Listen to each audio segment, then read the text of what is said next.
Buenas noches y bienvenidos a nuestro blog del día de hoy, viernes 4 de diciembre. Empezamos tarde, pero logramos empezar finalmente. Gracias por su paciencia, por estar aquí con nosotros. Para la noche de hoy tenemos como siempre una invitada muy especial, pero antes hablarles del título del blog. ¿Es la edad una limitante para ser asistente virtual? ¿Qué creen ustedes? Bueno, acá tenemos una invitada, pueden ver por su presencia física que se trata de una persona de cierta edad. Es una asistente virtual experimentada, muy querida, a quien respeto y admiro mucho. Y ella nos va a estar hablando un poquito acerca de quién es ella, cuál es su negocio. Le vamos a estar haciendo unas preguntas acerca de lo que ha implicado para ella convertirse en asistente virtual. Mi nombre es Dessire Izaguirre, directora e instructora de ProfesionalVirtual.net, una academia de capacitación online para asistentes virtuales. Bien, entonces damos inicio y lo primero que voy a hacer es preguntarle a nuestra invitada su nombre, el nombre de su negocio, cuánto tiempo lleva en el negocio como asistente virtual y con qué tipo de clientes trabaja y cuál es su especialidad, ¿no? Para conocer un poquito más acerca de ella como asistente virtual. Okay, so Ramona, I was giving a little introduction to our audience, telling them about what a great pleasure it is to have you here tonight and to finally get started with this blog. So can you tell us, please, your full name, your business name, how long have you been a virtual assistant, and what do you specialize in, and what kind of clients do you work with? Okay, so my full name is Ramona Nichols. My business name is Geek Gal Friday, geekgalfriday.com. How long have I been in business? I'm going to have my 4-year anniversary January 1, 2016. And what do I specialize in? Is that what you said next? Yeah, what type of services do you provide as a VA? Okay. I'm recently Infusionsoft certified, so I specialize in Infusionsoft, and I also specialize in WordPress customization, WordPress development, anything advanced technical in WordPress. So those are my two kind of fortes right now. Mm-hmm. So okay. That's about it. Okay, I'll translate this and then we can go on. Entonces, Ramona Nichols, el nombre de su negocio es Geek Gal Friday. Es algo así como la chica geek de los viernes, ¿ok? Y la clase de servicios, that's a translation for Geek Gal Friday. Say that again. La chica geek de los viernes. Oh, it sounds cool in English, in Spanish too. It does. Yeah, it really does. I like it.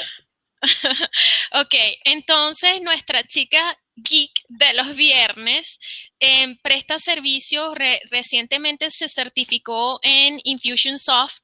Infusionsoft es una plataforma de mercadeo sumamente especializada, es decir, que hay que ser bien geek para poder entender y manejar Infusionsoft. So I was saying you have to be really geek to get to know Infusionsoft. And a little bit crazy. Masochist, to tell you the truth. Okay. What does that translate into? Okay, I'll try. Let's see.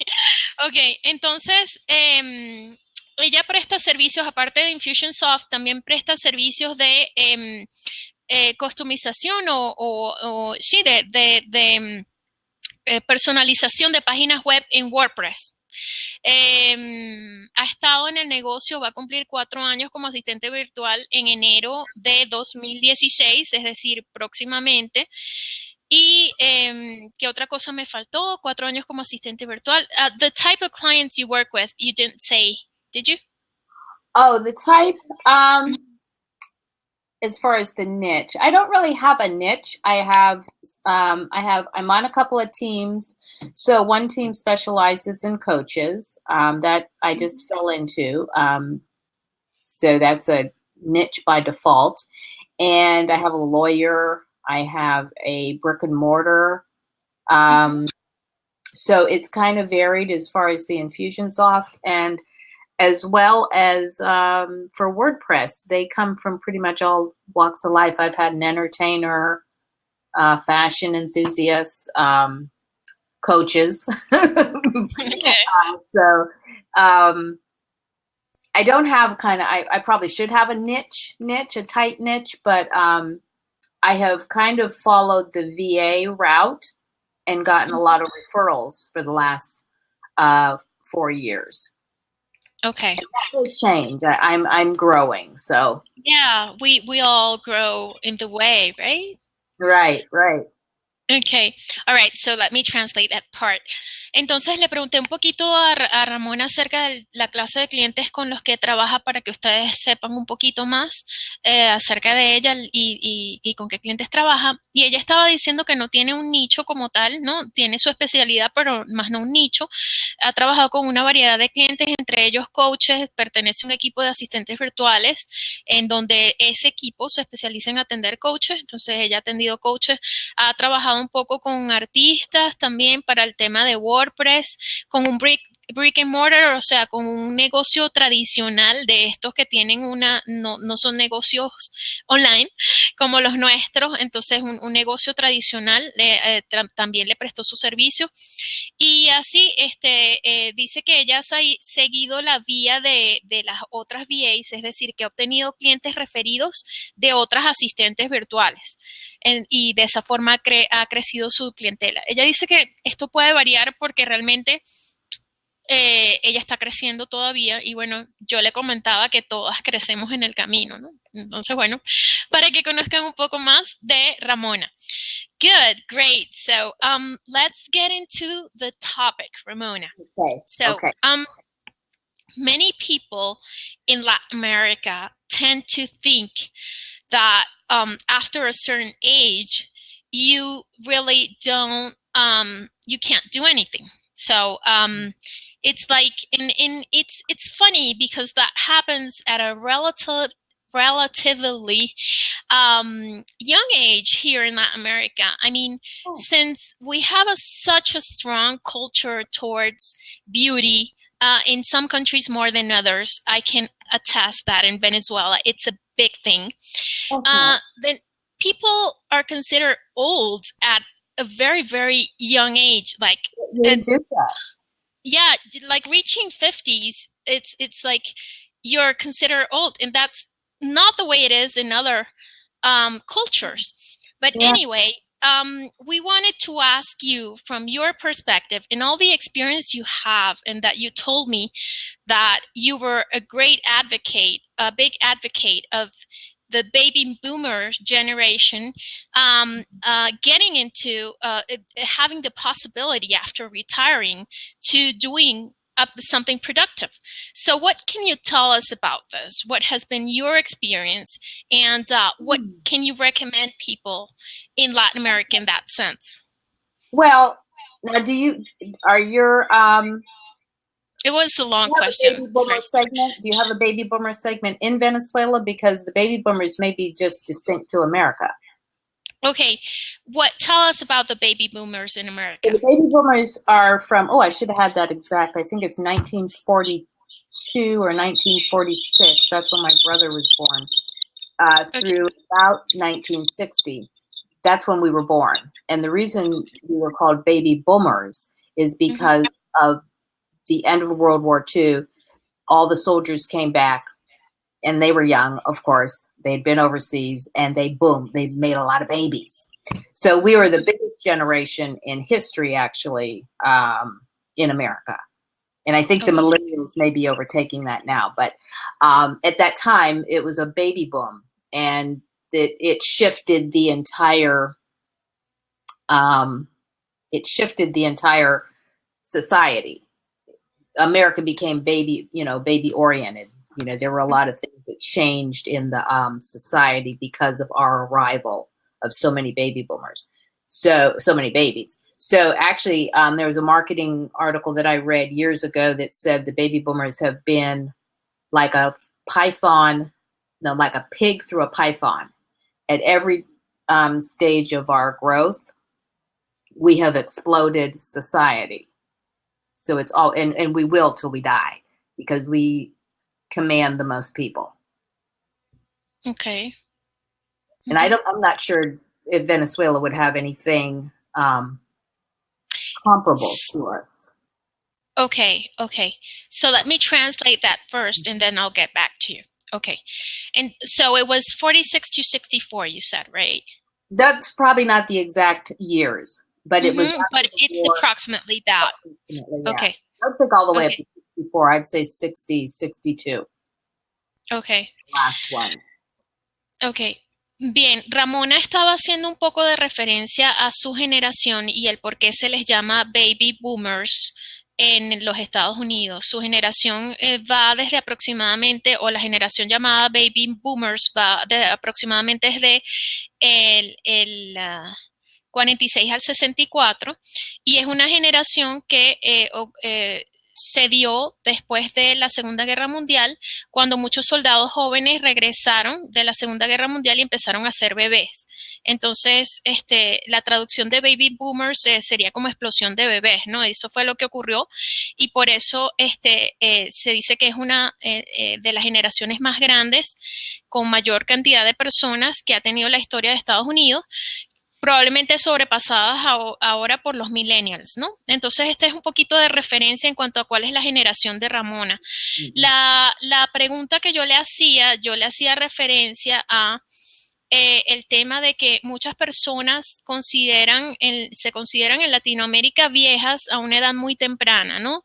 Y se consideran de alguna manera improductiva. En parte también es mi opinión personal, realmente respeto las opiniones ajenas, pero mi opinión personal es que tenemos un gran culto a la belleza, especialmente en ciertos países de Latinoamérica más que en otros. Yo puedo decir que en Venezuela tenemos eso como algo muy fuerte, y realmente a una persona se le considera vieja ya pisando los 50, lo cual es irrisorio en otras culturas. Entonces yo le hacía referencia a eso, en relación a eso, a Ramona, y ella me comentaba un poco de historia acerca de cuál es su generación, de cuál es la generación de la cual ella proviene. Bien, entonces, entrando un poco más en materia, voy a seguir preguntándole a nuestra invitada acerca del tema de los baby boomers y qué sucede con su generación en cuanto a oportunidades laborales. Okay, Ramona, so we don't really have a baby boomer generation, but we do have, there's people that belong to the same generation that you do, although they're not really called baby boomers. Right. And there might be a similarity in terms of the issues that they might be, that both people from different countries, same generation, might be facing in terms of job opportunities. So what can you tell us about that? Okay, so there is ageism in America. I think the baby boomers have an advantage here in America because, like I say, we have driven society from our birth. We demand that society changes because of our numbers. So we have kind of been the first generation to decide, so to speak, that we don't want retirement to be retirement. A lot of baby boomers are continuing to work. They're either staying in their present job or they're going out and creating jobs for themselves. But there is ageism, so I think that is universal, probably in your country too. That there's discrimination between in hiring. It's against the law. It's not spoken about, but it's there and people know it's there. Okay. But what you said is interesting because it sounds like your generation has taken direct action into that and has changed it somehow, or a lot, maybe, right? Right. Well, the fact is that healthcare, science is allowing us to stay healthier longer and live longer. So that is kind of a double-edged sword. as a lot of baby boomers are going to find out. If we live too long, we're going to outlive our savings. And Okay. I had some statistics, but I don't know that the statistics are that important. But there's a lot of boomers in the United States that haven't saved, or they haven't saved enough for retirement. And so that's a lot of people are working because they have to. I'm just fortunate enough to be in a position where I don't have to, but after the recession of 2008, I got really paranoid and I said, I think I'll work till, I absolutely can't, because Okay. the recession just changed everything. Things were not as pleasant afterwards. So, Okay. Okay, so let me translate a bit of that. okay. Bien, entonces continuando la conversación con nuestra invitada, le comentaba que, por ejemplo, aquí en Venezuela o en otros países de Latinoamérica, no tenemos una generación que se llame baby boomers como la generación a la cual ella hace referencia, pero la generación existe, esa generación de personas del 46 al 64, y los problemas que comparten con la misma generación, pero en otros países, como en el caso de Estados Unidos, pues son problemas comunes. Y de hecho, Ramona dice que en los Estados Unidos también existe el ageism, o sería como discriminación por edad. Nadie habla acerca de eso, no lo reconocen públicamente, pero sí en el tema de los trabajos, pues hay un nivel de discriminación. No obstante, también ella nos comenta que su generación ha sido siempre una generación que ha demandado cambios por la cantidad de personas que nacieron durante esa generación. Entonces, esa generación ha sido una gran influenciadora de los cambios en la sociedad norteamericana, y uno de los cambios que han demandado es que justamente ese tema cambie, el tema de la discriminación. Muchos baby boomers continúan trabajando después de la edad que llamaban de edad de retiro. Ellos se negaron a aceptar esa edad de retiro y continuaron trabajando o han creado trabajos para sí mismos, ¿no? El caso de Ramona. Ramona nos comenta también que ella en los actuales momentos tiene la fortuna de que ella no es que necesite trabajar, pero después de la recesión del 2008 las cosas se pusieron difíciles en los Estados Unidos. Ella dijo, bueno, voy a trabajar hasta que ya no pueda trabajar. Entonces, un poquito acerca de lo que es el tema de la perspectiva única de Ramona en cuanto al trabajo, en cuanto a la asistencia virtual. Continuamos con la conversación. Okay. Can you hear me? I was just trying to find the article, but I'm logged in as somebody else, and that's one sign of being a virtual assistant on Google Docs. Yeah. I think everybody can understand that I'm logged in as someone else, and I can't find the doc now. I know what you mean. Okay. So, all right. So tell us a little bit more of what has, first of all, when did you decide that being a VA would be a good way to continue working after retirement? Did you ever retire from a full-time job? I don't know that story from you, Ramona. So did you have a full-time job before? Tell us a little bit about your story and how you ended up being a VA, and why do you think being a VA is something viable for a person from that generation you belong to, be it a baby boomer in the US or be it a person in Latin America who belongs to that generation? Right. Okay, so my story was in 2006, I was downsized from a large company, AC Nielsen, and I call ourselves the precursors to the recession, because our group, we didn't know life was good in 2006. And then after we got downsized and 2 years later, we realized that everything was blowing up. So at that time, I said, I had determined that I did not want to go back into corporate, because I just didn't have it wasn't the right thing for me. I did it because I needed to. So when I kind of said that I had gotten early parole out of, cubicle nation. And so I really did think, and I was still in my 50s, I still thought that, I thought at that time, that I would enjoy, being retired and doing the little retirement thing, right? And I got into jewelry, and I was a metalsmith, and the price of silver went sky high. Remember, we're approaching 2008. And I also found that I really sucked at jewelry making, even though I loved it. 'Cause I can't make any money off of this. Plus, silver, I can't afford sterling. And copper jewelry, although there are artisans that can make it look beautiful, I am not one of them. Okay. And so then with the recession, things just got gloomy. And my husband is a government worker, so he was safe. He has a stable income and a stable job. But what we call our 401ks, our retirement savings, those shrank. Everybody shrank. And so I got to thinking that, first of all, I wasn't really enjoying just being a loafer. And I felt that I still had something to give. I still wanted to be an earner, so to speak. Okay. Could you hold on just a sec so I can tell that piece of the story, and then I don't forget. Yeah, I know. Yeah. Okay. Ok, entonces, preguntándole un poquito más a nuestra invitada acerca de cómo se hizo asistente virtual.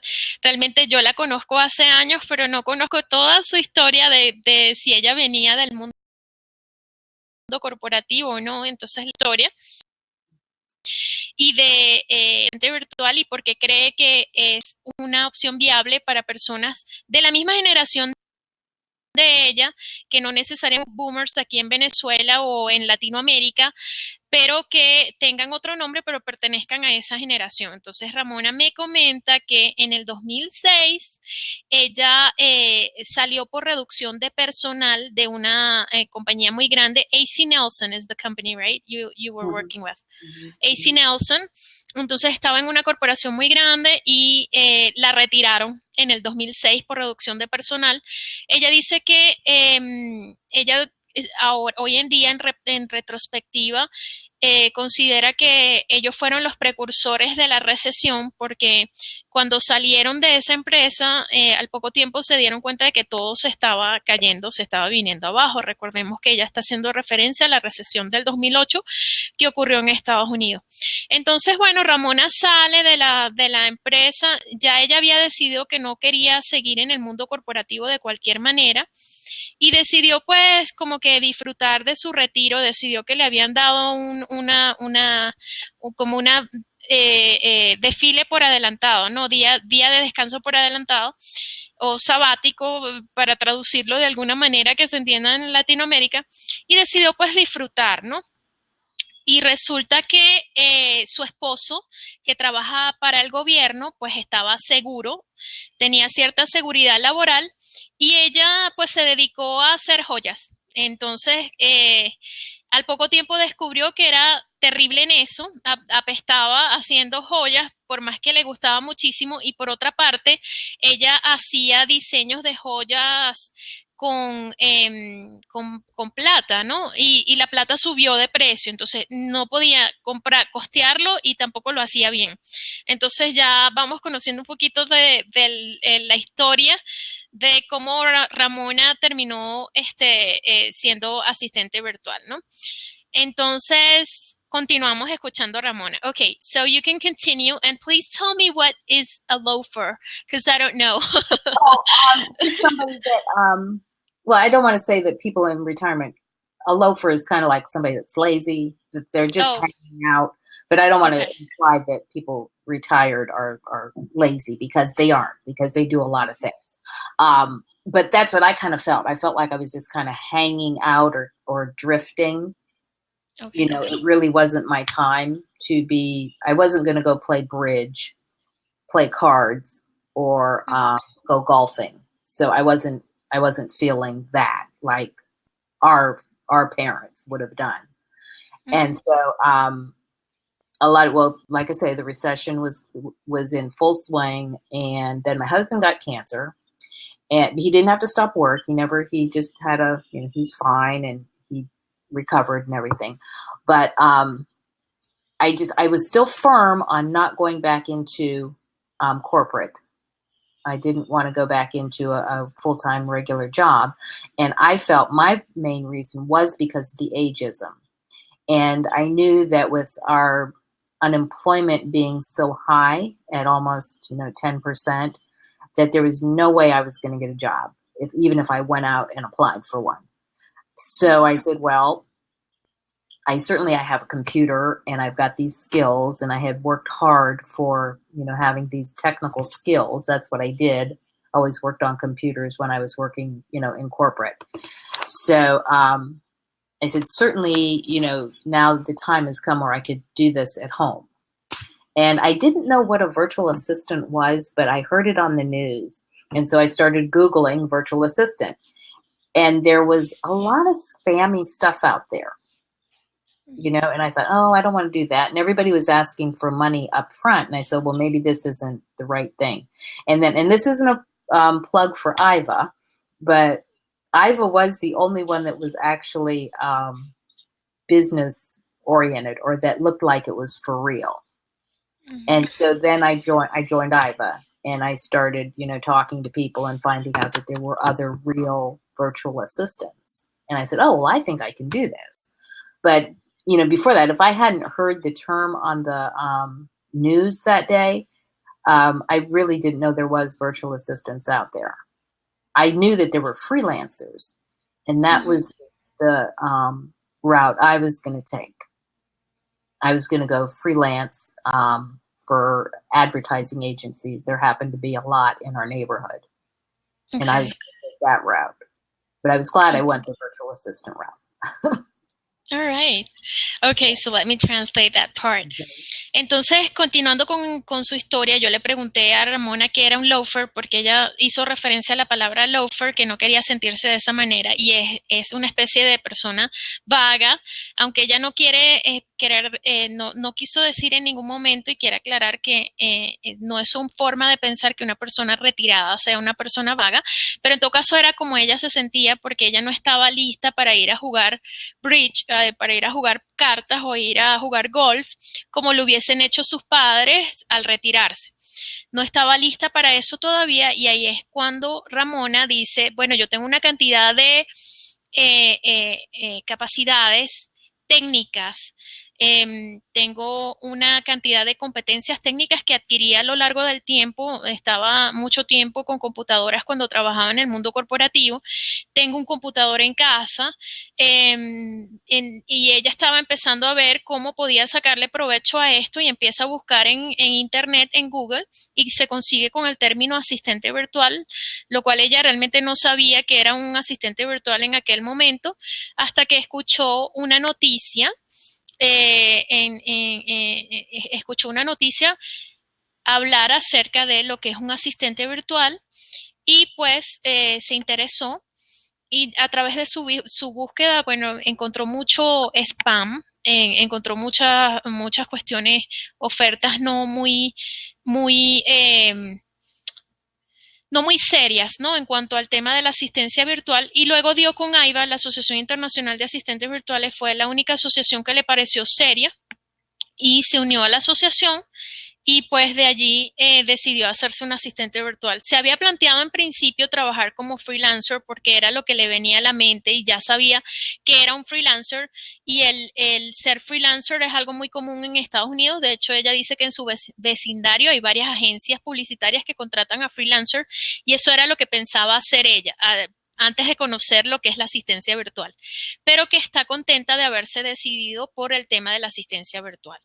Entonces, entrando más en materia, le voy a preguntar a Ramona qué ha significado para ella ser una asistente virtual, y por qué cree que fue la mejor decisión haber ido por la ruta de la asistencia virtual en lugar de ser un freelancer. ¿Cuál ha sido la diferencia para ella? y qué oportunidades ve ella para personas de su misma generación en este sentido en otros países, por ejemplo, en lo que es Latinoamérica. Okay, Ramona, so what has being a virtual assistant meant to you? And why are you glad you chose the VA route instead of the freelancer route? What do you think is the advantage there? And finally, what would you recommend people from your generation who are interested in working from home that could have skills acquired through corporate experiences you have? What would you tell them about being a VA?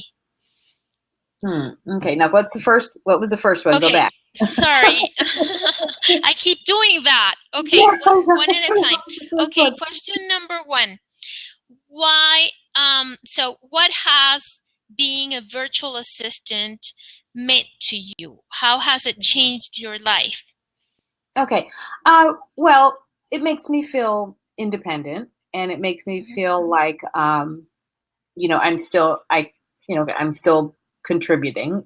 I am paying some bills, helping out the household. Of course, that always makes you feel better.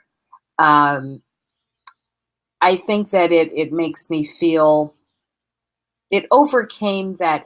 I did have an ageism, fear. I did. That if I, needed to go to work, that it would be difficult for me to get a corporate position.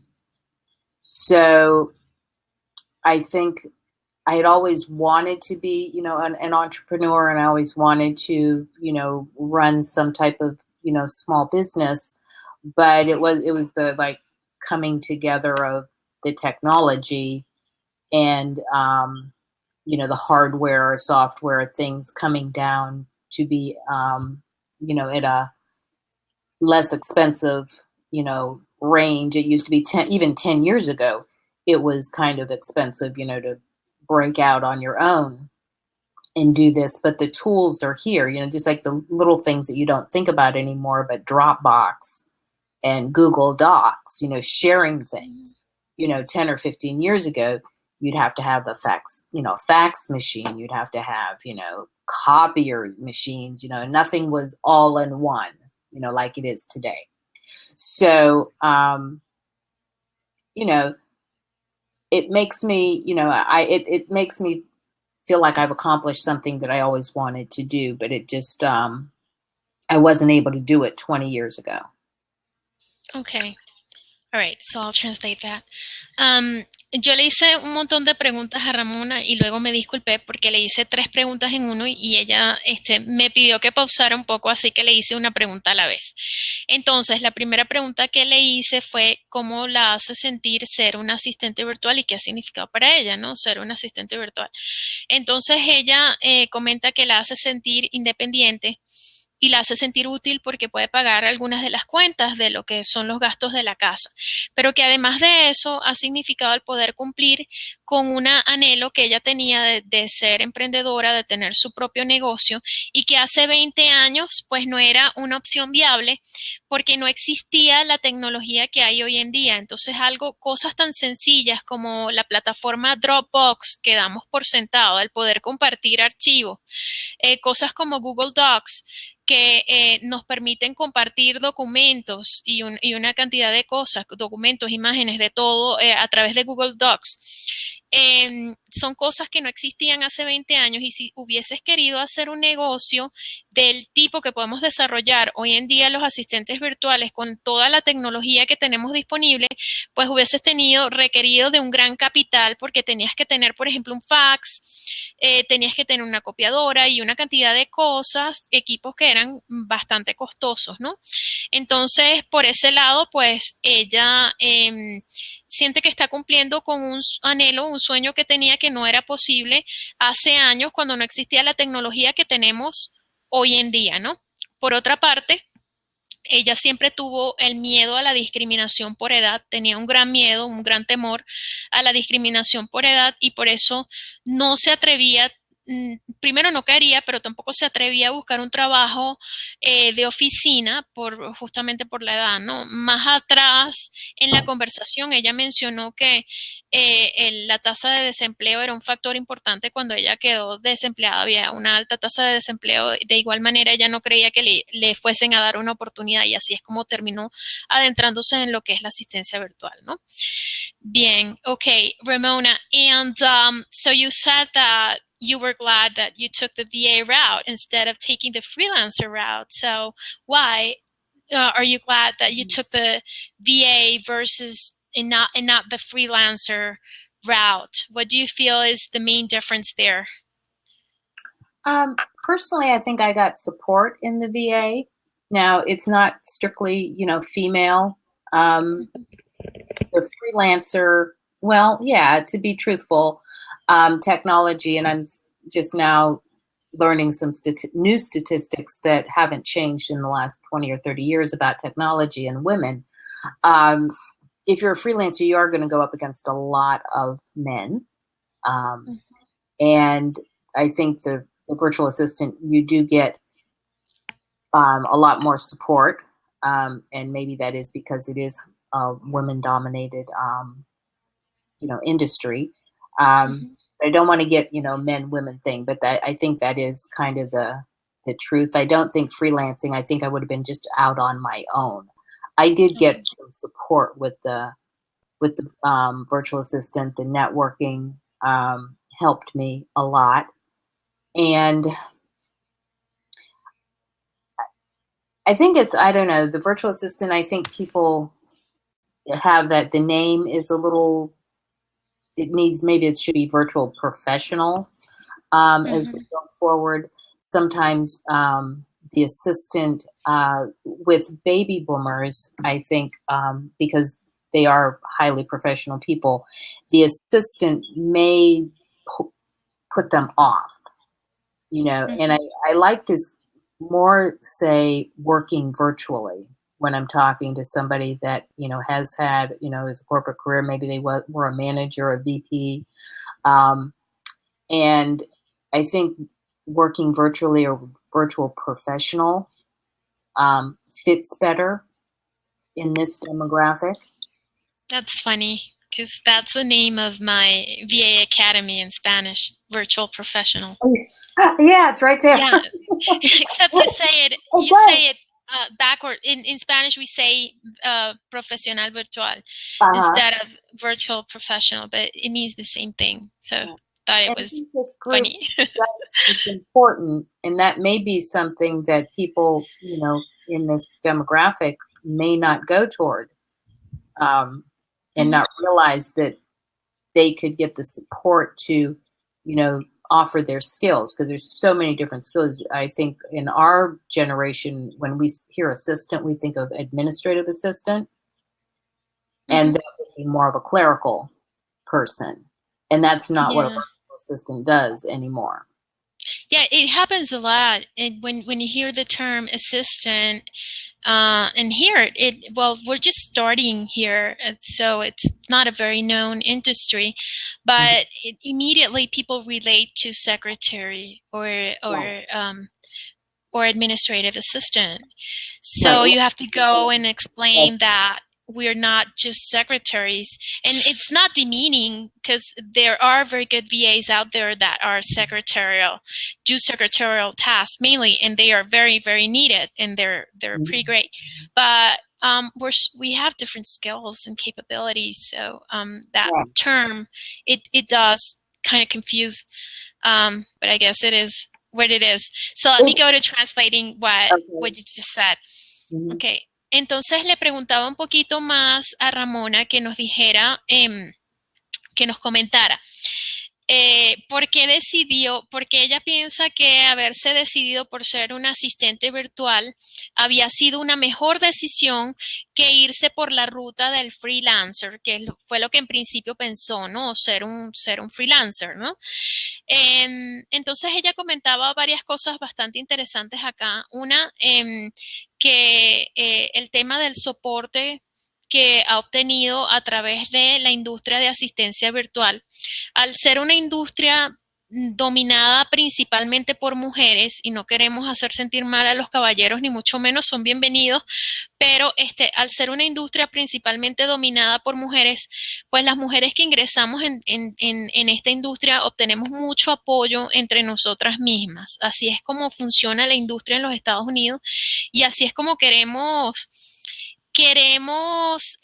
trasladar todo esto a Latinoamérica, ¿no? Lo que es la industria en Estados Unidos, trasladarla a lo que es Latinoamérica, y que sea igualmente una industria donde las personas que ingresan puedan recibir muchísimo apoyo. Ella no quiere entrar en diatribas hombre-mujer, pero sí siente que al ser un freelancer hubiese estado sola por su cuenta, y además compitiendo con muchísimos hombres que están allí afuera, al contrario de la industria de asistencia virtual, que es dominada por mujeres, ¿sí? Y está el gran apoyo que nos damos unas a otras, ¿no? Entonces, principalmente eso. Y luego entrando un poquito acerca el comentario de lo que es el término asistente virtual. Ella dice que ella siente que el término, y esa discusión la hemos tenido antes entre otros colegas, hablando acerca del tema, que el término asistente quizás tienda a confundir un poco y tienda a desanimar a personas de su generación, que son personas altamente capacitadas, son profesionales altamente capacitados. Quizás los haya desanimado de entrar en lo que es la industria de asistencia virtual, porque no se imaginan lo que hay detrás de esto. Y al escuchar el término asistente, creen que se trata simplemente de servicios secretariales, ¿no? Cuando que la realidad es que la industria de asistencia virtual está compuesta por profesionales de todo tipo, con distintas especialidades, y que personas de su generación que han sido vicepresidentes, que han sido especialistas en mercadeo, que han tenido cargos importantes en el mundo corporativo, pudieran ingresar dentro de esta industria y recibir el apoyo para desarrollar sus competencias y habilidades dentro de lo que es esta industria. Ella siente que un término mejor para lo que es la asistencia virtual hoy en día, que no solo prestamos servicios secretariales, sería profesional virtual. Y yo le digo que me parece muy gracioso que ella haga mención a eso, y esto no está preparado, ojo, ¿no? Porque así es como se llama mi academia de capacitación de asistentes virtuales, academia en desarrollo, porque ahora tenemos un solo curso, pero van a venir más. Se llama justamente profesional virtual, ¿no? Y es un poquito por el mismo tema, ¿no? Porque la industria de asistencia virtual no se limita a servicios secretariales. También yo le comentaba a ella que no queremos ser despectivos en lo que tiene que ver con las secretarias ni con los servicios secretariales. Hay asistentes virtuales que se dedican a prestar servicios secretariales, son muy útiles y necesarias. Yo no puedo ser despectiva con la industria secretarial jamás, porque fui secretaria ejecutiva durante muchos años antes de ser asistente virtual, además. Pero el hecho es que hoy en día la industria de la asistencia virtual está compuesta por profesionales con muchísimas competencias y que ofrecen una amplia gama de servicios, ¿no? Entonces Ramona comentaba justamente que el término que ella tiende a utilizar más para evitar confusiones es el término trabajador virtual, ¿no? Para poder dejar espacio para que entren las distintas competencias que tienen hoy en día el asistente virtual. Okay, so this has been really informative. I don't know about that, but it has. It's fun. It's been fun. Yeah. Does anybody have questions? Because somebody looks like. Yes, that's what I was going to tell. I was going to tell the audience that we can open now for questions. Entonces vamos a abrir a preguntas de la audiencia. Por favor, participen, háganle sus preguntas a Ramona o a mí. Y si alguien desea que le dé un espacio para conversar con nosotras, con mucho gusto se lo doy. Solamente tienen que discar en el cuadro que está en el medio.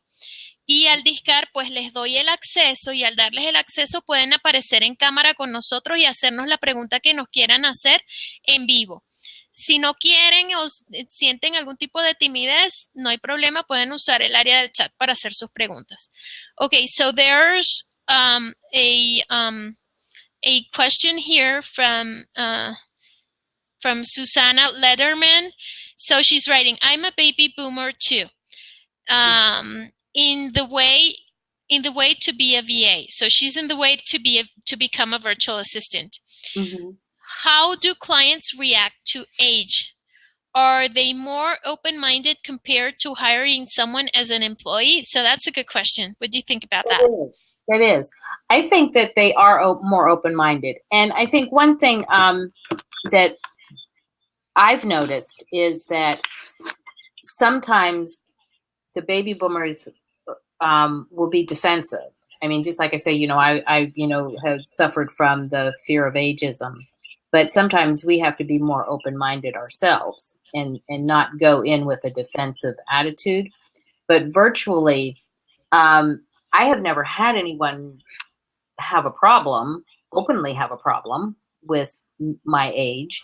I think in the beginning, I was almost like relieved because I could hide behind, the screen if I didn't want to get on, a Skype but there's a lot of young people that don't either. I mean, I find more young people that don't turn their cameras on Skype, and I'll turn my camera on more than, but I don't think it's hard to explain that there's a problem and we all know that there's this thing out there.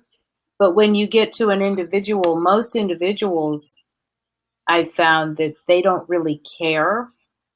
And sometimes they're even kind of like, well, you probably know a little bit more how to handle this.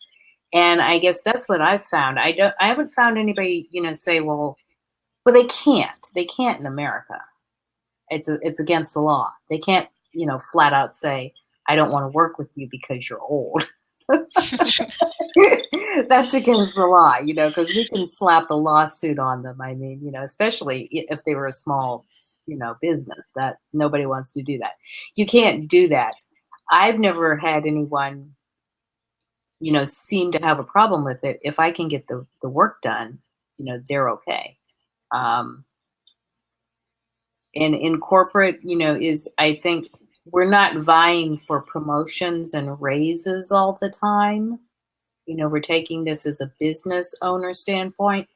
So we don't, you're not going to get snubbed if you don't get that promotion. It's kind of a different world out here. But I think we have to go in with as much an open mind when we know we're dealing with younger people, and give them a chance. Now, if they act funny, then that's all right, because we're business owners. We can go find another client. It's not like we're stuck when you're at a job, you have to deal with it. Okay. So that's the freedom of being, a virtual assistant that's a business owner.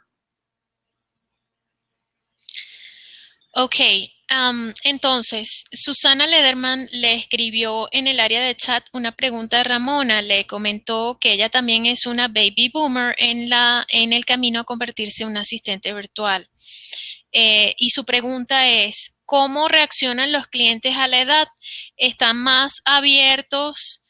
¿Tienen una mentalidad más abierta en relación a las personas que están contratando a un empleado?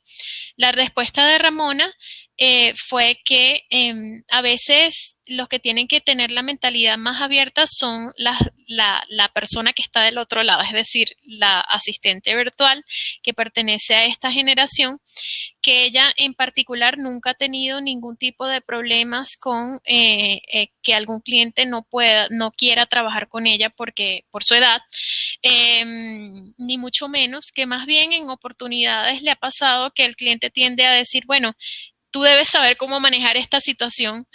Ella dice que en principio era ella la que tenía, digamos que la mentalidad un poco cerrada en ese sentido, y que en parte se sintió feliz de poder esconderse detrás de un computador, aunque también ha notado que hay personas jóvenes que lo hacen, que se esconden detrás de un computador, y cuando se trata de salir por Skype, ella tiende a salir más que la persona joven, ¿no? Pero en todo caso, no ha notado ningún tipo de discriminación en este sentido. De todos modos, eso iría contra la ley en los Estados Unidos y pudieran tener una demanda, un dueño un microempresario que hiciera eso, que no contratara a alguien de frente diciéndole por tu edad, pero que igual no ha tenido la percepción de que haya algún tipo de problema en ese sentido. Y que en todo caso la ventaja de ser asistente virtual es justamente, bueno, si hay hay algún tipo de sentimiento luego de comenzar la relación en el cual pues alguna de las dos partes se siente incómoda, pues tú puedes buscar otro cliente, no estás atado, mientras que cuando eres empleado, pues estás atado a la situación, ¿no? Okay. So there's someone who wrote in something here. Marcella, she wrote, la verdad es, Marcela escribió, la verdad es muy alentador ver personas mayores en este negocio. Me anima a seguir adelante con este proyecto. Muchas gracias. Qué bueno, nos contenta. So Marcela wrote, she's from Colombia and she's been in other blobs. She says that it's very encouraging to see older people in this business, and that it has really encouraged her to keep on going with her project. So she's thanking you for your experience, for sharing your experience and your knowledge. And I'm sure this is going to be useful for a lot of people in Latin America to see that age is not a limitation to be a virtual assistant or to work virtually.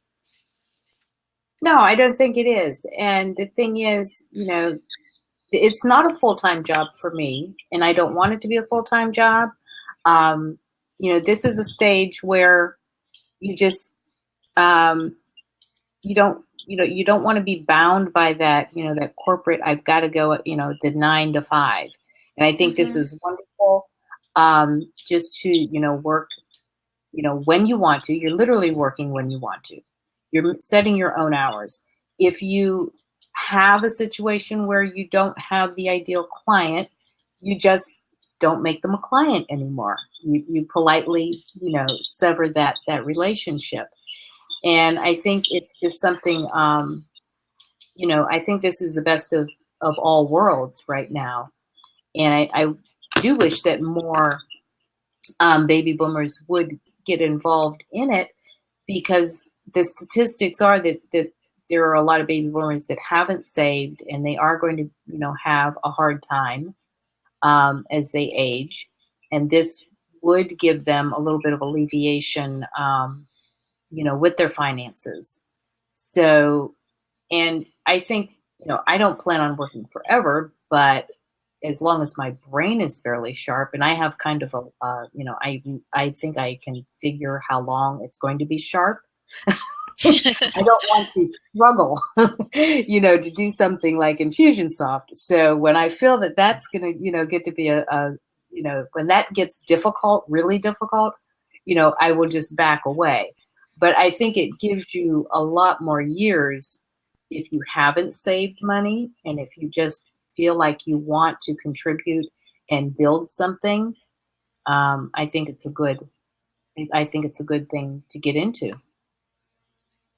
Okay. Sí, Ramona estaba comentando finalmente que realmente para ella ha significado poder extender su vida laboral. Ella no, realmente a su edad ya no está considerando estar en un trabajo que la limite, un trabajo de 8 a 5 que tenga un horario limitante, y ser asistente virtual pues le permite la libertad de disponer de su propio horario, pero al mismo tiempo poder continuar aprovechando todo lo que es sus habilidades, y ella piensa que mientras tenga agilidad mental, y ella cree que tiene un buen control de cuándo será, hasta cuándo tiene agilidad mental, y el control es Infusionsoft. Cuando Infusionsoft se le empieza a hacer demasiado complicado de manejar, ella sabe que ya hasta ahí no quiere continuar. No es que quiera continuar trabajando para siempre, pero definitivamente es una forma de extender tu vida laboral y de poder prestar un servicio útil más allá de lo que es un empleo corporativo. Okay, so we have some comments there from Team Doral. Well, that's the user. I'm not sure of the person behind the user, but anyway, and I'm not sure of your name, so sorry about that.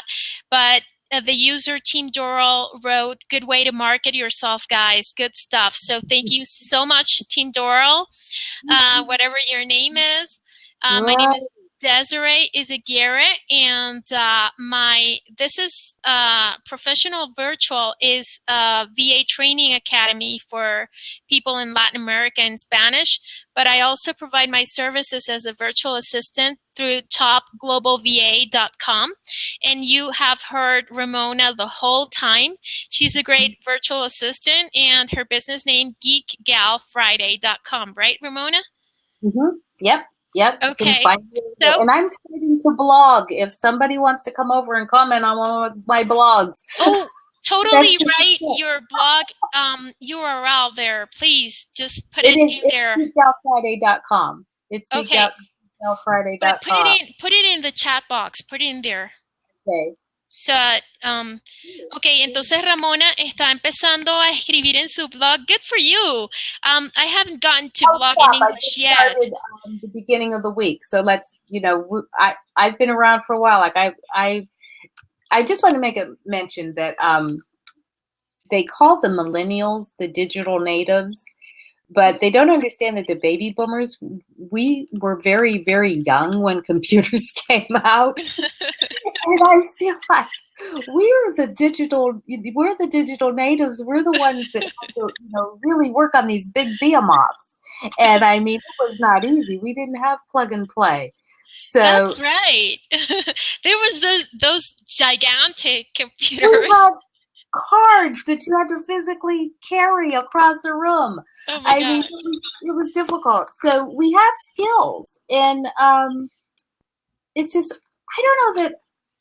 I don't know what to say if people are timid about getting into business because they're older. I hope that they just feel like this is the time. Baby boomers are really changing things, and if you're online, because we're online, it's so easy to get support. And this is kind of inspired. If people would like to see something on Facebook, get to a group, Boomers Who Work Virtually or something, I'd create a Facebook group. But I think that more people don't struggle out there and don't. I see people. We have Walmart here. Mm-hmm. Do you have Walmart? You probably do. No, we have other names. Well, we have similar things with other names. Mm-hmm. Well, they have the greeters. And I don't think you go to Walmart and be a greeter unless you really have to. The people that stand by the door and greet people, and then they get the bags. And I saw someone the other day, and she was in a walker. And I thought, I don't think she's here because she wants to be here. That's the persona that Walmart wants to give. These people really want to work, but I don't think that's the job that they really want to do. And I think working virtually gives you a chance. If you have an ailment, if you have some health issues, this gives you a chance that you can make some money, and you can make some decent money, and, work around your health issues, work around if you do have a disability. I think working virtually really alleviates a lot of, there's no commute. There's no, up and down stairs. You're in your own home. You're already in your environment that is, customized to you. So if you do feel like, because you, may have a health issue or something, I think this is the best type of job to have. You're going to be able to do this longer than, get in your car, get on the highway, do a 30 or 40 or an hour commute every day. You're going to be able to do this a lot longer. Mm-hmm. Okay, great reflection. So let me translate that. Okay, finalmente Ramona estaba comentando que se dice que tuve que tragar grueso porque es bastante lo que voy a tener que traducir. Okay, so I had to, swallow because Okay. it's a lot to translate. Okay. All right. So, entonces, ella comentaba que en primer lugar, a los millennials se dice que son la generación de la tecnología y de las computadoras, pero ella tiene que decir al respecto que los baby boomers, es decir, su generación, eran muy jóvenes cuando salieron las primeras computadoras.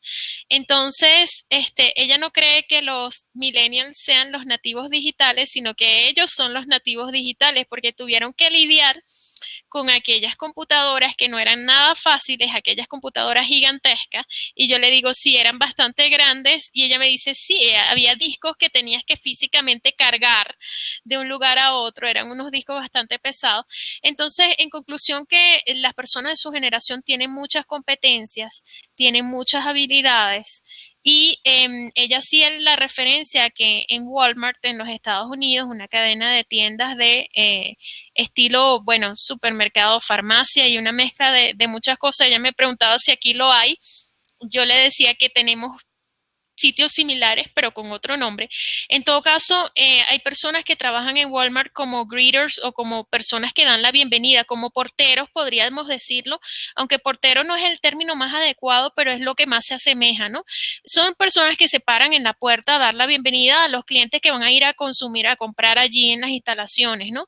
De Walmart. Y que el otro día pues estaba viendo una persona, una señora que estaba con su andadera parada allí y ella estaba un poquito reflexionando, yo no creo que esta persona quiera estar allí, aunque esa es la imagen que quería proyectar Walmart. Según ella dice, mira, la imagen que querían proyectar era la de miren a esta persona que a pesar de sus dificultades está parada aquí, pero según Ramona, ella piensa esa persona no quería estar allí y esa persona muy bien pudiera estar trabajando desde su casa dentro de lo que es esta industria de asistencia virtual. Dice que esta conversación también la ha inspirado a quizás abrir un grupo en Facebook y que ustedes mismos que pueden buscar, si necesitan algún tipo de apoyo, buscar algún grupo en Facebook que habla acerca de baby boomers trabajando virtualmente, por ejemplo, pero que ella piensa que más personas deberían saber, personas de su generación, que entrando dentro de esta industria pueden contar con el apoyo para trabajar desarrollando sus competencias, inclusive si tienen alguna discapacidad,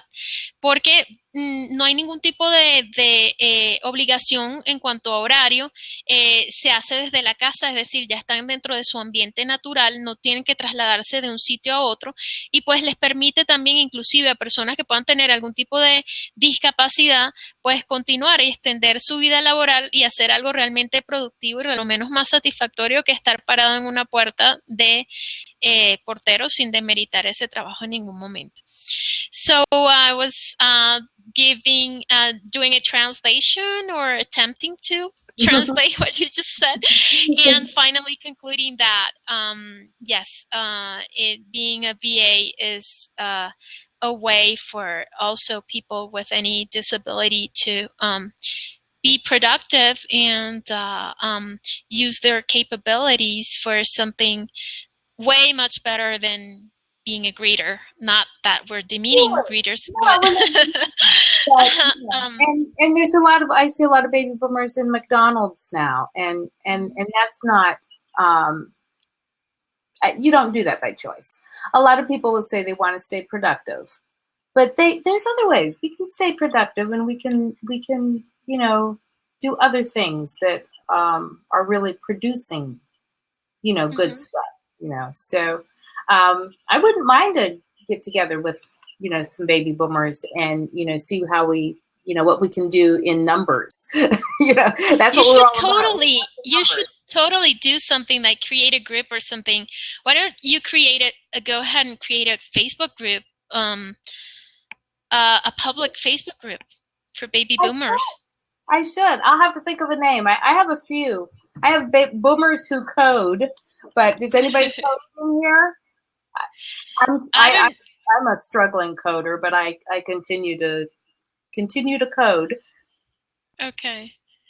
I don't think we have anyone who codes in the audience, but if there's someone, please If type in anyone wants to your learn name.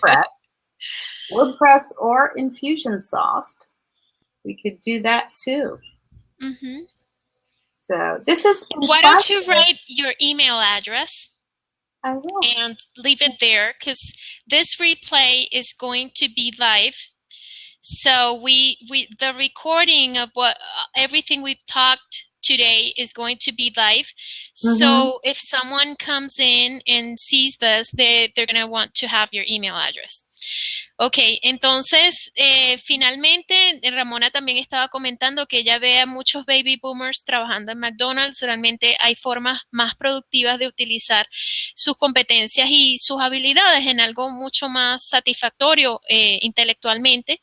Y yo le estaba recomendando que cree un grupo de apoyo a personas de su generación. Ella está bastante inspirada en hacerlo y allí está su correo electrónico ramona@geekgalfriday.com. Allí le pueden escribir si quieren ponerse en contacto directo con Ramona en este sentido. A mí me pueden contactar a través de Dessire